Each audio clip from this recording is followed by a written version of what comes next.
We don't take our brain with us to the other side. It's full of gunk. It's full of junk. Look at it. We remember everything, things that aren't good for us and things we don't need there.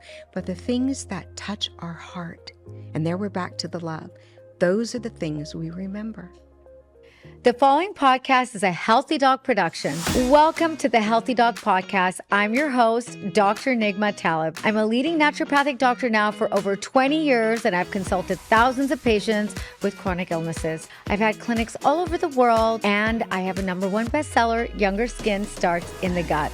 Listen, I know there's a lot of health information out there in the health and wellness world, and it can be a bit overwhelming. So I'm here to set the record straight and give you my expertise along with my expert guests here in studio in sunny Los Angeles. I only take drugs with other people who take them on a regular basis because I don't have time for that. A lot of chronic diseases stem from mitochondrial dysfunction. Yes. And you know what I love talking about, right? Poop. Yes.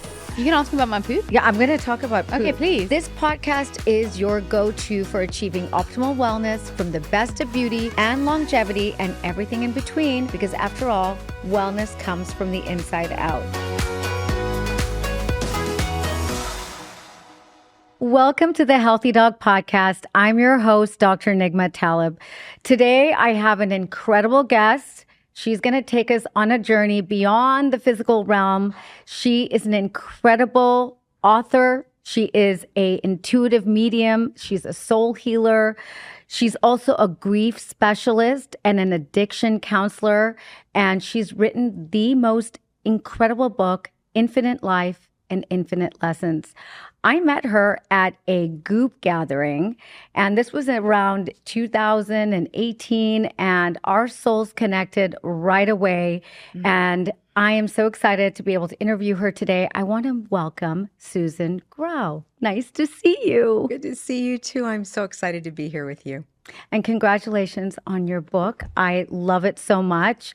It's been really hard to put down and really hard to interview you on specifics of it. So I'm going to use my intuition and flip to certain chapters and ask you questions on some of them using my intuition. It was so cool the way we met, huh? Yeah, it was so fun though. When we were at that Goop event and you were standing a ways from me and our eyes locked. And I was a little uncomfortable because I was new at doing what you do and what they do. And you just kind of locked into me and I walked over to you and we just started chatting and there it was. And you had on this beautiful skirt with these boots. And I thought, oh my God, she's so gorgeous. And I just wanted to get closer to you because you just had this beauty radiating from you. And that's what I'm always looking for, is that energy, that energetic feel. That love, right? Yeah. That feeling. I know you were nervous because it was your first Goop event. And you immediately told me your story about how you got started on this journey. So let's start at the very beginning. Okay. I know you've probably told this story a million times. And I think every time you tell it, I can hear the emotion that comes from you. And how could you not? Because this is where your journey started and how it got you into this healing phase. Could you share with us where your journey started with becoming a soul healer? Well, I already could see things when I was about 3.5 years old. I remember having animals on our land transition and I could see them floating. And it just was. I didn't think anything. Be like us going out in the rain and me saying, are you wet? You would be wet. And so I didn't know any different. And so I never thought anything about it. And then at 4.5 years old, some boys told me if I got in the unplugged freezer, which I didn't know was unplugged, in our garage, which we weren't supposed to be, mm-hmm. and got them popsicles, I could play with them. So they opened up the garage door, which I wasn't capable of doing. I was too little. And I climbed into the freezer and they closed the freezer door. And I was facing inward and I actually thought I was part of a game. I had no idea. And then I heard the garage door thud and I realized I'm in trouble. And my first instinct was to scream at the top of my lungs and nobody was coming. And that scream of terror is a very high-pitched sound. So my mother, the garage was separated from our house, and my mother heard screaming, but she thought it was the cats in heat, quite honestly, because that's the sound they make. Right. And it's just that high-pitched sound, but that's also the sound of terror, and I was in terror. And I turned to kind of wherever I could turn my head, and I'm screaming and I'm trying to find a crack somewhere. It's pitch black. It's not plugged in. And I saw 3 lights, and I heard stop screaming. And I kept screaming, as little. It's very emotional for me, so please excuse me if I sniffle. And I kept screaming, and then I heard one of them just almost like look me in the eye, but there were no eyes. Yeah. That's what it felt like, and said, "Stop screaming, Susie. We're going to get your mommy." And then I felt this feeling like, but first, they didn't say it, but I felt it. And I was at the bottom of a stairwell just like that. And it was an old, and I'm going to explain it as an adult woman because as a child, I couldn't give you words. Right. I didn't recognize what it was. But it was an old Greco-Roman room and stairs that were cracked, and there were pillars and they were cracked, and there was an open ceiling. And I just knew there was something in the middle of that room that I needed to get to. I just knew it. And the minute I thought it, I was there because I was thinking, how am I going to get up these stairs? And then I was just there. And I was at the edge of a well. And I was looking into this well, which now I know through Dr. Raymond Moody, who I studied under, that it was my tunnel. But I didn't know that most of my life. I always called it the well. I said, why am I not seeing the tunnel? Why did You were calling it a well. Yeah. I didn't see it. Right. And the next thing, I was looking into this darkness, and I saw words. And looking back, it looked like one consciousness, DNA, and it was love, but it was also prayers or hopes or dreams.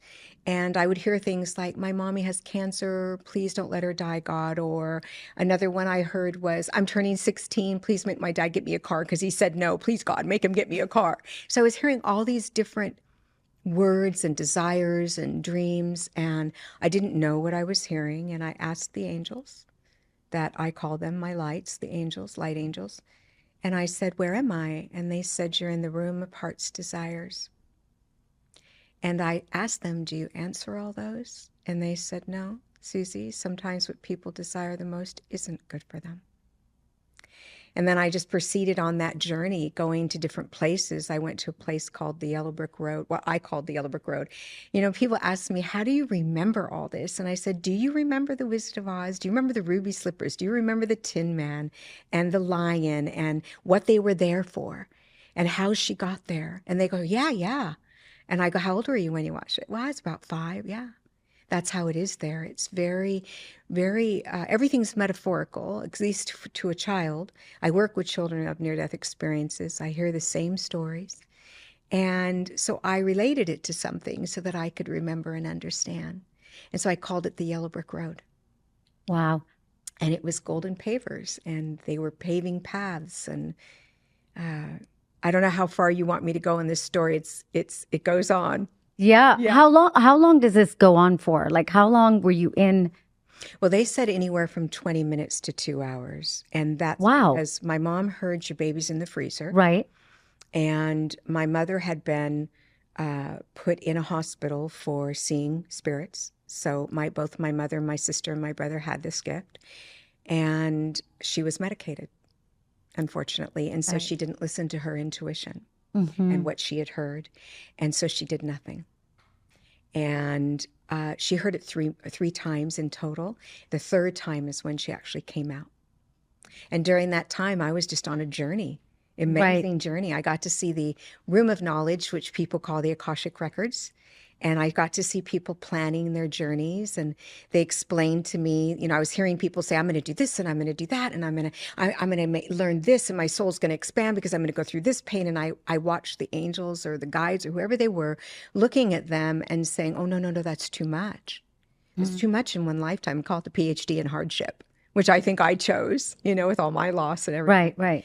And they tried to discourage, but they left it alone and said, "Well, you do have free will." And then they were gone. Just like that. And I asked where they went, and they said they went to their new incarnation, and I didn't know what that meant. Years later, somebody said to me, "Susan, do you believe in reincarnation?" I was about 11 years old, and I went, "Oh my God, there's that word." Right. Wow. I mean, it really shocked me to have that word come in front of me, and then I recognized what they meant. And I popped into the room of companions, which I'm looking at your beautiful pup. And that was our animals and all animals, all creatures that I could see that felt safe to me. And remember, it's metaphorical and I'm a child and they're trying to show me things. And I ended up out in this beautiful field. But right before that, when I was on the yellow brick road, they told me, they removed these golden pavers that people were putting down, and basically, just to make it a little shorter, they told me that what you try to control controls you, Susie, and what you run from chases you. Remember this on your journey. Mm-hmm. And when you see a wall, shift, and if you see another one, shift. And if you do this, at some point you'll see us paving your path. We are the pavers, you are not. All you have to do is walk it.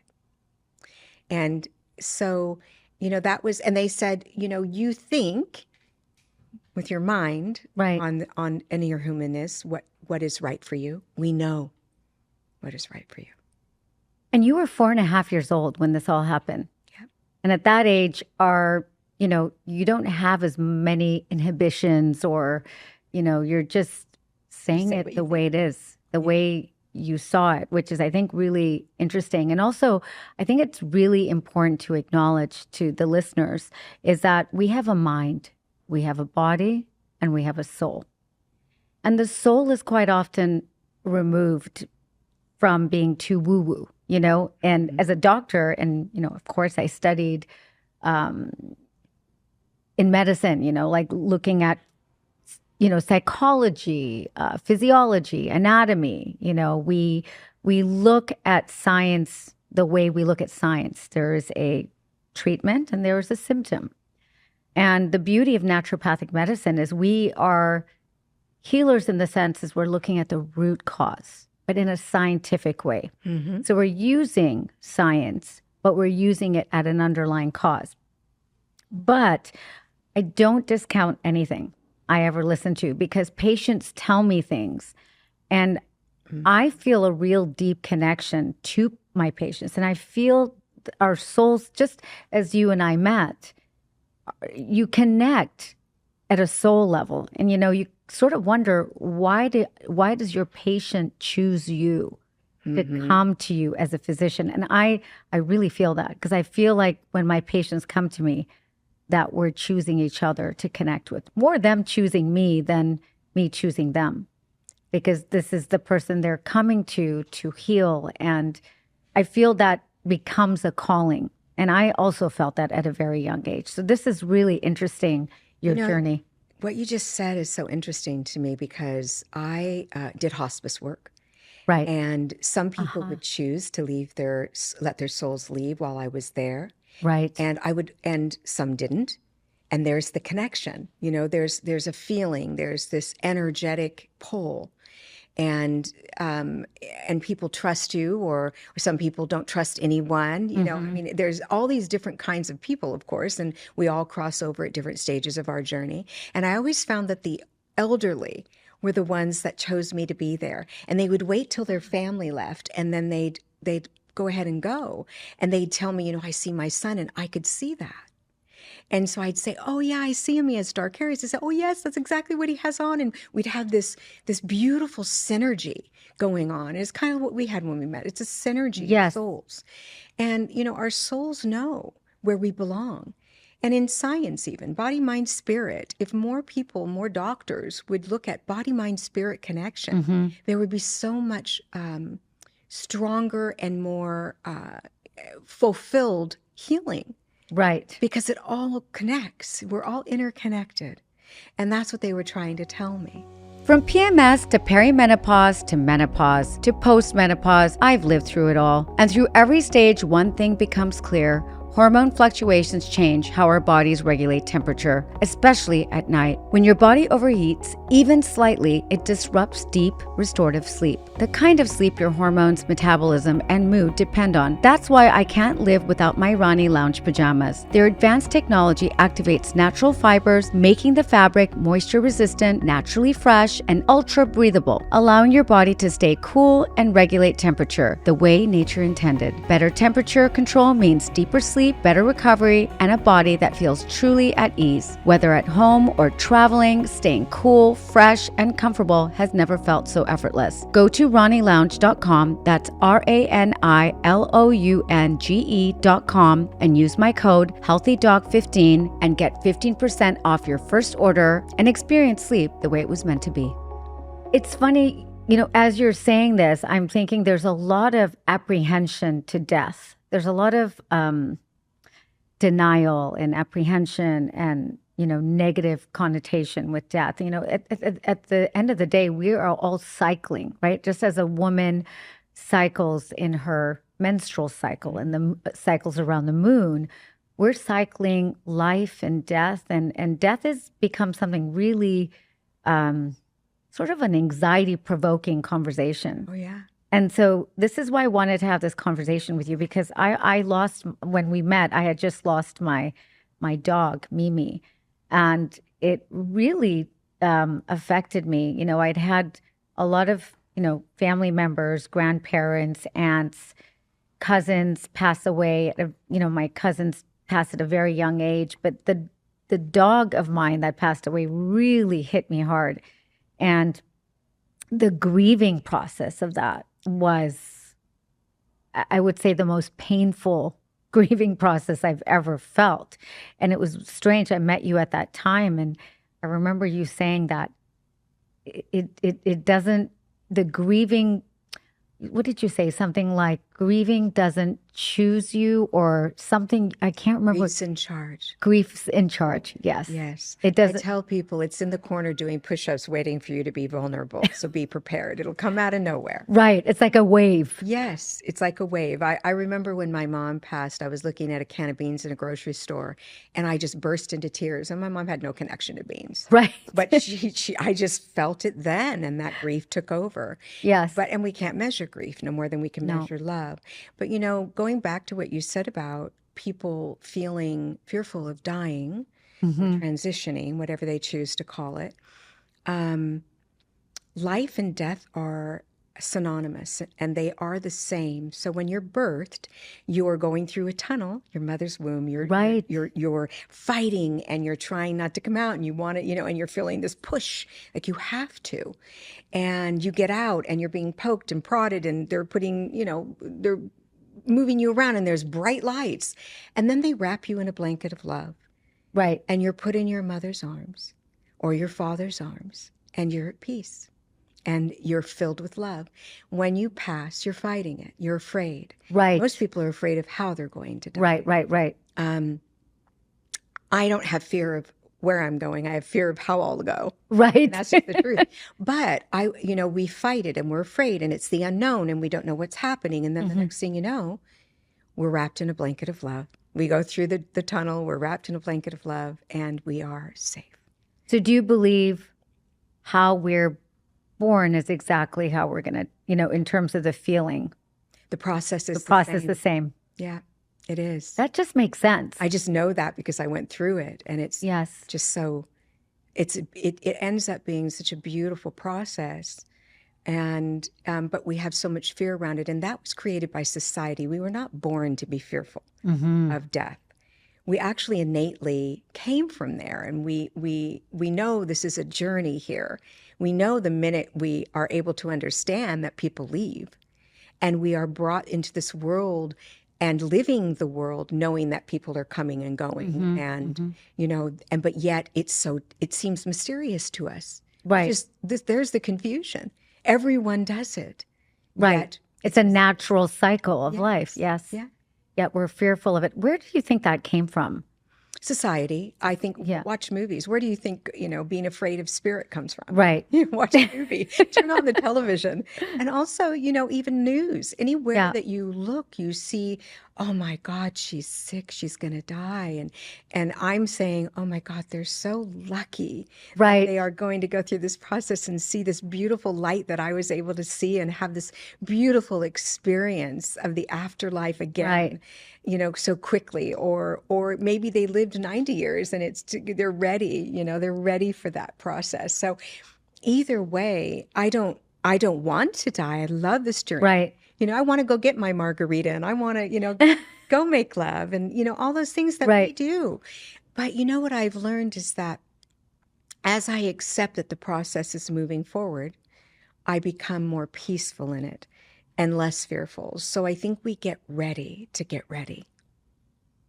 My grandmother used to say to me, if you knew how happy the loved one is that's passing, you wouldn't be so sad because they're celebrating, and that really stuck with me. And she was a really deep, she was like a philosopher, and she would meditate at 4 a.m. every single day. And she would teach me all these, lessons about life and death at a very young age. And I would just sit and listen to her because I thought it was super interesting. And I, at that age had been to quite a few funerals and my parents wanted to teach me about life and death. And I'm glad that they did. But I remember when my bird died when I was a really young girl, it really affected me, even though I'd had the teachings and I'd had the understanding of life and death. It's still not easy. But I want to move into something with respects to the NDEs and the studies done around it. I know you studied under Dr. Raymond Moody, which I think was super. I've looked at a lot of his work. And can you tell us a little bit more about Raymond and his work and any kind of studies done around NDEs? Raymond was my bucket list. Yes. And when he opened up some classes, Psychomantium was the first class I took from him, which is what years ago, centuries ago. If you remember any philosophical stories, they used to go downstairs into this well and they'd look into the well. They called it mirror gazing, I think.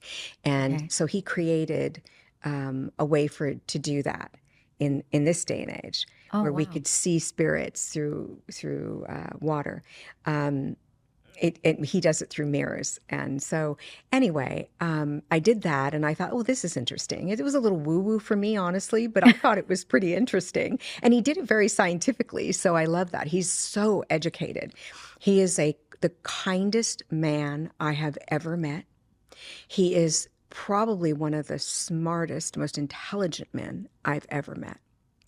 And so learning from him was a privilege. And he was the founder or the father of the study of near-death experiences. And I wanted to be a part of that and work with children who had near-death experiences. And he was doing a doctorate program. And so I decided to step into that. And it was an arts doctorate, in the arts arena, mystical arts arena. And I thought that was very interesting for Dr. Moody. But he was a professor and he studied everything. And one day I was with him and I said, I didn't see the tunnel. I read your book and everybody says the tunnel. And I said, why didn't I see the tunnel? And I was a little bit disturbed by that. It was a well. And he said, yeah. And he said that to me. And once he said that, it changed the value of my experience in some way. And it clicked with you somehow. Yeah, it made sense. Later. Yeah. And he said, oh, well, your story, I've heard a lot of stories like yours. Of course, we can't put everything in a book. But he said, you remember it's metaphorical. And he explained things to me. And the more I read, the more I understand. And then I asked him about when I worked hospice, when I would see these things happen and I'd watch people cross. And he said that's called a shared death experience. And a lot of people who have NDEs actually have shared death experiences and people who don't. And so you're in a room with someone that you love, whether it be your animal or a child or, a mother, and they have this beautiful experience of crossing over and you are going into that experience with them and you actually sense what's happening. You might see it. And so now he has a book out about shared death experiences. So all of it made sense to me then, and I could put two and two together because as a child, everything seemed so confusing and you don't really trust it. Right. But I just knew what my journey was. Wow. And that's a really young age to know where your journey was. Yeah. I didn't understand it. And I have to tell you, I tried to control everything in my life. I was a little codependent. I wanted to control my life. I wanted to be safe. Right. And, growing up in an alcoholic home, I wanted to be safe. So I wanted everything to go okay. And they told me what you try to control controls you. And it absolutely did. And so when I got older, I finally realized, oh, I'm doing the human experience. I tried to control everything, even though I knew better. And I let go of a lot of that. And it doesn't mean I never try, but I did let go of a lot of that. And things started to unfold beautifully. And I recognized that what I try to control controlled me instead of allowing them to pave the path. That's beautiful. Yeah. I think we should cheers for that. Yes, I think we should. Cheers. We're drinking my vitamin C cocktail. Oh my God, so good. This is so delicious. No, seriously, this is really good.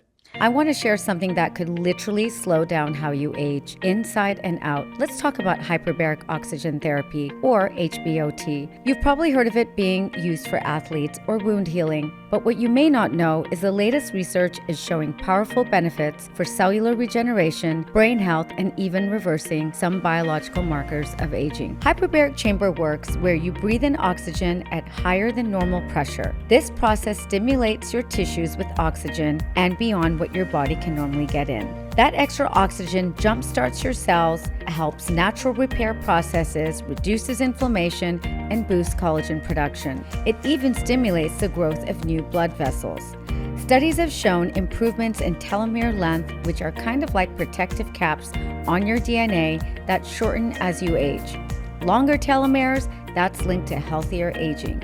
If you're feeling the effects of aging, maybe it's slower recovery, brain fog, or skin that's lost its luster and glow, hyperbaric oxygen might be a powerful tool to help you feel sharper, stronger, and more vibrant.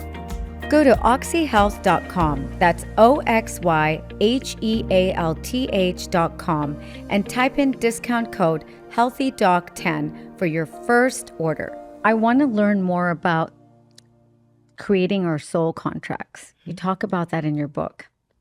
Explain to me, for the listeners out there, what is a soul contract?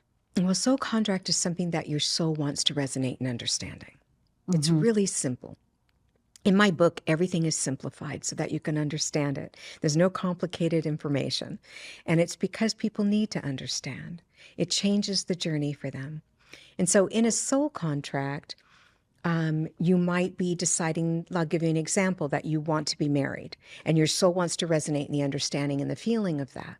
We have to have an experiential situation, and that's why we're here.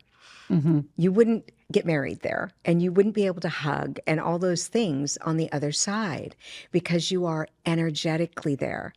And it's like a 3D hologram. Okay. That's what I saw. And that's the best way I can explain it. And so we come here for the tangible, for the experiential part. So if I told you everything about the ocean, but you had never seen it, you had never put your feet in the sand, you had never inhaled the salt air and rolled in the waves, you wouldn't understand it. And so we come here for that. So in a soul contract, your soul might want to experience the understanding of marriage. You will be married. Absolutely. Who you marry, how long you're married, the kind of marriage you have, etc. is free will. We have doors we can open. What if you keep getting married? I've been married twice now, and I publicly haven't talked about it, but it's one of the areas, I mean, my sister jokes around and she calls me Elizabeth Taylor. I'm like, it's only 2 marriages. I have 2. Do you? Yeah. So was that part of our soul contract that we wanted to have marriages? I certainly did expand our soul, Okay. going through that experience. But I think, let me just have one more sip. It is so good. I think that with a soul contract, we have doors, and each door has a different journey for us. And we choose that door. So maybe I open a door and I go, I don't like the way this person looks, internally. I don't like this energy. I close the door. Or I don't like this energy, but maybe I'm wrong. And I open the door and I marry them. Right? Or if I had closed the door, I might move to a different door. And, people tell me, well, I went into this door when here I am married to, let's say, a narcissist, and I don't know what to do. And I feel like this is where I'm supposed to be. And this is what was planned for me. And I say, it's a door. Open it. Open it. and make a different decision so that you have something happy in your life and joyful in your life. Do something that brings your soul peace, because you have that option, and that's free will. Right. So it's not like it's not it's part of our spiritual growth, right? I guess. Yes. It was my dharmic. Was my dharma? Yes. Or my Could be, karma? or your karma. Okay. Yes. How do we explain the difference between dharma and karma? For those listening? Dharma is, we're in the oneness, the consciousness, the whole consciousness. And we have either had enough lifetimes, whatever your belief system is, everyone believes differently, or we've learned enough in our soul growth that we are now in a phase of being in the consciousness of the world, the actual energy of that. So we're not singular. Okay. Karma is more singular. The things that we have done that we need to understand.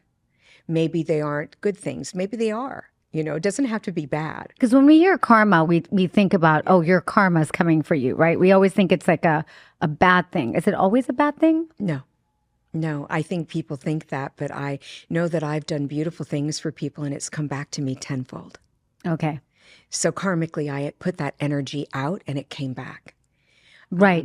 So I think people call it the negative, but I call it the seemingly negative, because in truth, I've learned my greatest lessons through my karmic events and my pain.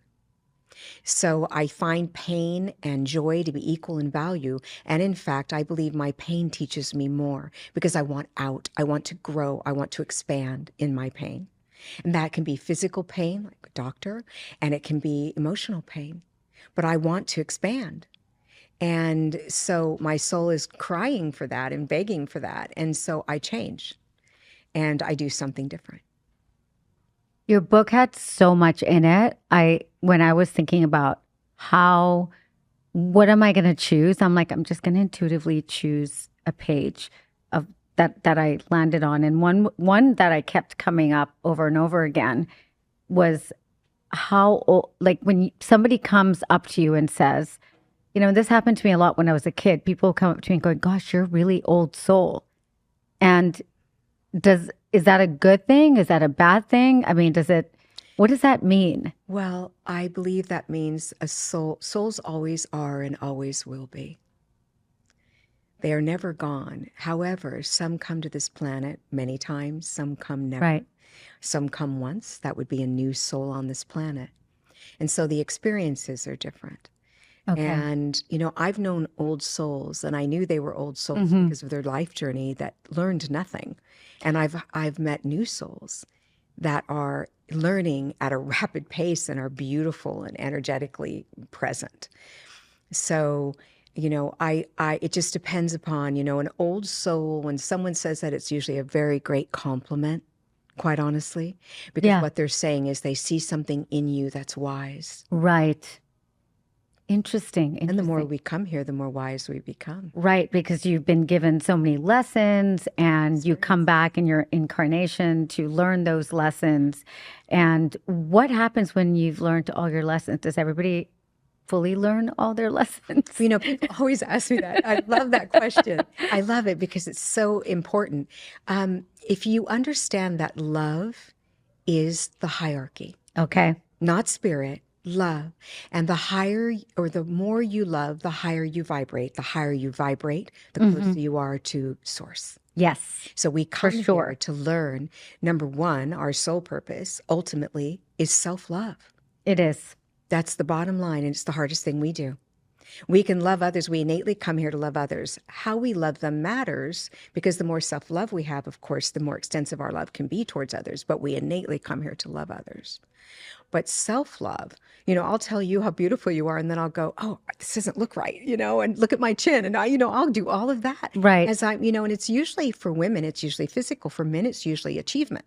Sure. It's very interesting. And we've been set in stone in that, and we have to break through that. We have to break those stones, down into little tiny pebbles and learn to love ourselves. And that is the true reason we're here, is for the experiences to create the possibility to love ourselves.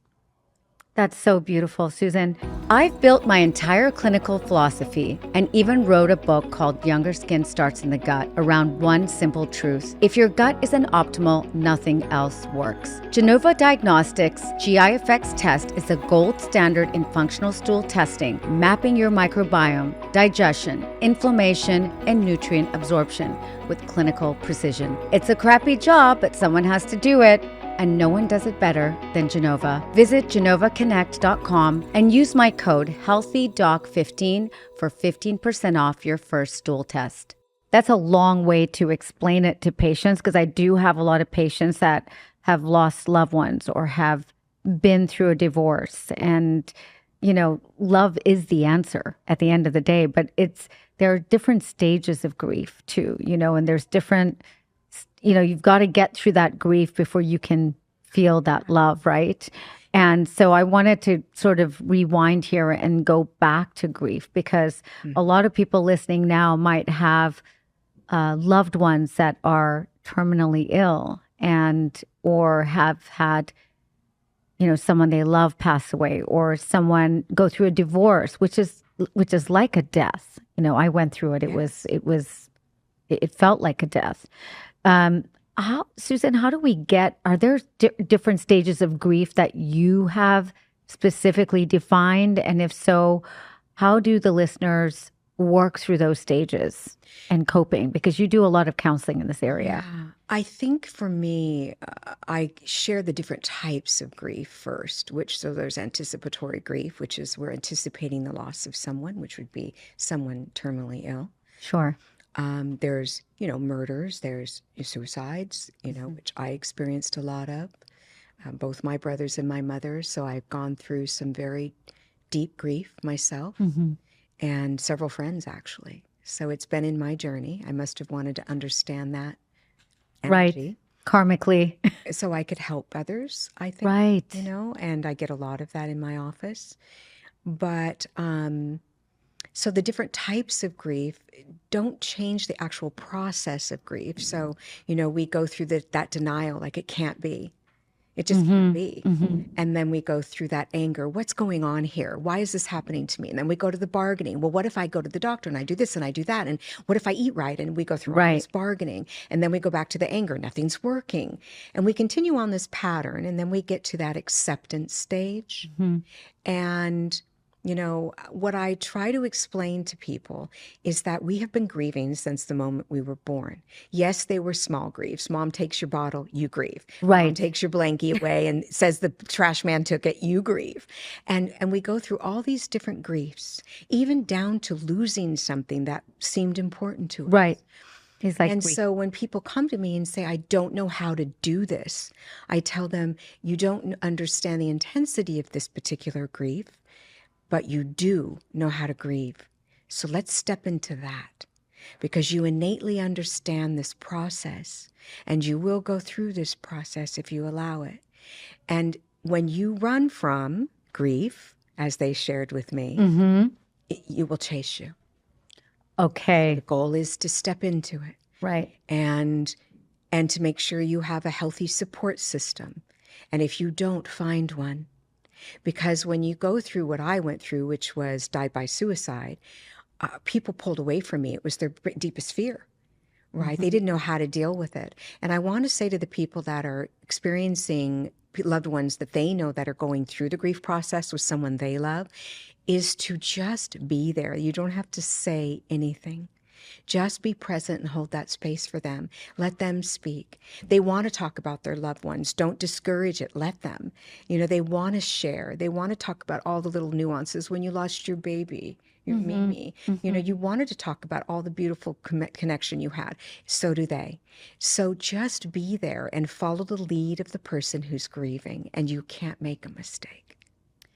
And that brings me to a question I have, and thank you for that. That was beautiful, and it makes sense.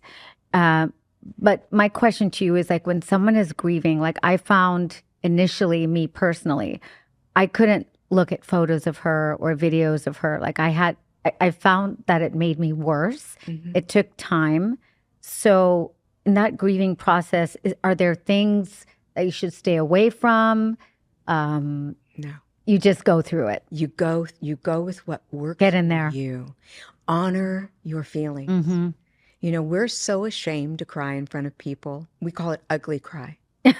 That's how I know ashamed that's we are. true. Actually, I know Yes. it's like I'm ugly crying. You know, so important to get that emotion out because keeping it in results in what I know with patients is chronic illness. yes. You know, is that repression. Yes. And, you know, I really believe that if we just follow our intuition and what works for us, that everyone else will follow that lead. Mm-hmm. Every healthy person in our life, the ones that aren't going to drop away, Right. that aren't afraid of death or afraid to be there for you because if they feel like it's going to rub off on them. And so, you know, it's just honor yourself. Don't worry about how you grieve. Just allow yourself to grieve. I love that. And that's why I love this book so much because I feel like what you did in this book as well is you didn't just write a book about what you went through. You actually give certain exercises here in your book at the end of the book, like what sort of you give tips on what to do. Mm-hmm. And that I think that really helps people a lot versus just writing about it. So, and how to integrate it. Mm-hmm. And what it means. So I think that's the beautiful part of a book like this. Because, for example, you have like how to see signs of, you know, grief or how to sort of Signs of the loved ones that come through. the signs that the loved ones are coming through. You know, it sort of validates everything you're feeling that you can't really say. Right. And mediumship, you know, it's very woo-woo to people. And it's unfortunate because the people that do break down that barrier and come to me, they'll say, I feel like I've had a year of therapy. Right. Just knowing my loved ones there, you couldn't know what you knew, Susan. You couldn't know our last conversation, but you did. You couldn't know their name, but you did. You couldn't know what they had, what was wrong with them, what we did for them, what we didn't, who they were with, but you did. And now I know they're around me. You knew the signs they were giving me that no one knew. Now I know. And I feel closer to them. And I tell these loved ones, it's just a conversation. Talk to them. They want to be near you. Love does not die. No more than you've forgotten about them have they forgotten about you. That's beautiful. And you told me something yesterday on the phone about the heart and the mind and the connection, even with the physiological connection. Can you talk about that? Yes. So our heart has 40,000 neurons, neurons. You'd probably know the best name for that. And it is actually a mini brain. And they have found this out rather recently. And they have found out through studies that the heart actually talks to the brain more than the brain talks to the heart, which is amazing to me. You know, it's like, that's why I think, you know, through grief, people can, you know, die of a broken heart. But the heart has memory base and it can carry memories and it has a learning capacity, just like the brain. It's a mini brain. And when you recognize that and you know that the soul seats, S-E-A-T, seats in the heart, you know that you have this ability to carry memory to the other side. That's amazing. And so when you carry that memory and someone you're sitting with on this side says, well, here's some memories for you. Your loved one's telling me because they can, because they're taking that with them. We don't take our brain with us to the other side. It's full of gunk. It's full of junk. Look at it. We remember everything, you know, things that aren't good for us and things we don't need there. But the things that touch our heart, and there we're back to the love, those are the things we remember.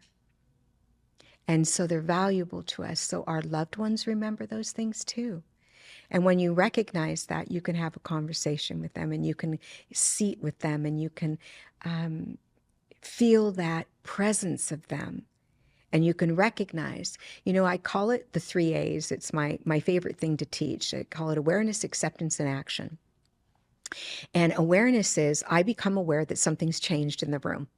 Maybe it's gotten cold. Maybe my goosebumps are coming. Maybe, you know, there's something changed in the room. And they become aware that I'm aware. And they get excited. You know, they're like, okay, she's aware. And then I get to that acceptance that, okay, something is in this room. I can feel it. It's nighttime. I wake up. Something's here. I can feel it. All of us have these experiences. No one can deny it. They can try, but we all have them. They become aware that you've accepted something's changed. And then it's action, which is just trusting that they may be there. Just trust that. And you will find that they will reveal themselves to you in some way, shape, or form. And it works every time. That is so beautiful, Susan. I can't thank you enough for these beautiful lessons and this book that you've written. I mean, it's really one of those things that can really take you through personal growth and really help you understand that our souls are eternal. And really the only thing that matters is love, which is just beautiful. Infinite Life, Infinite Lessons. Go and get this book. Susan, where can people find you? Where can people find your book? And my book is anywhere books are sold. Hay House is the publisher, so they can even go to Hay House. They can find me on susangrau.com, and they can read all about me on that. Susan Grau Official on all social media. And I have a podcast that I just started. It's called Infinite Wisdom. I'm writing a new book, Infinite Healing, about the soul. Oh, okay. So I keep tripping that up. Okay. But it's Infinite Wisdom. And I talk all about all this. And I just talk. I don't even have guests. I just talk. And I share what I've learned throughout my journey of all these years, and also my experience and my connection to spirit. It's incredible. Thank you so much for coming all the way here to LA to come and do the interview with me. It was healing to my soul. It was chicken soup for my soul. So thank you so much for being here. And I'm so excited for your new book. Thank you. Thank you for having me. I'm just so excited to be with you and see you again. It makes me so happy. But before you go, I have one gift to give you. Okay. I don't know if you know my work and what I'm known for. Beauty. And? Wellness. And? Let's see if you can get it right. I don't know. No one really wants to talk about it, but it's poop. Oh, that's right. When I watch your stuff, you're right.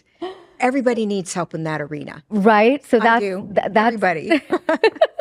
That's why I've given you, in addition to some goodies of mine, I've given you a stool kit. This is how you know that I really love you and I appreciate you. I love all my guests on the show because coming here and bringing your expertise to my audience means everything to me. So this is me giving you a gift of health and wellness. This is going to measure your gut microbiome, and it's going to let us know if you have good bacteria, bad bacteria, parasites, all that fun stuff. And you know how you said your heart talks to your brain? Well, the gut also talks to your brain. So I'm going to give you this as a little gift from Dante and I. And when your results come back, I will review them with you so we can work on supporting your gut microbiome. And I've got some goodies for you. I got you some beauty in a bottle and some lovely I'm so excited. Thank you so much. You wouldn't think I'd be excited about poop, but I am. I want to know what's going on inside my stomach, inside my gut. Absolutely. Because gut health is everything. It's all the connections, isn't it? It is. And I'm excited to see who's living there. So let's find out. Yeah, let's hope it's healthy. Yes. If it's not, we can do something about it. That's the key. I use a lab called Genova that really, they've been doing it for I've been using them for over 20 years, and I've been able to find all sorts of bad guys that have actually changed people's overall health and wellness just from analyzing the gut. I probably need that desperately. I appreciate it so much. Thank you. Well, I can't wait. Thank you, Susan, for being here. Everyone, go and get her book, Infinite Life, Infinite Lessons. This is a must read for everyone. And thank you for being here.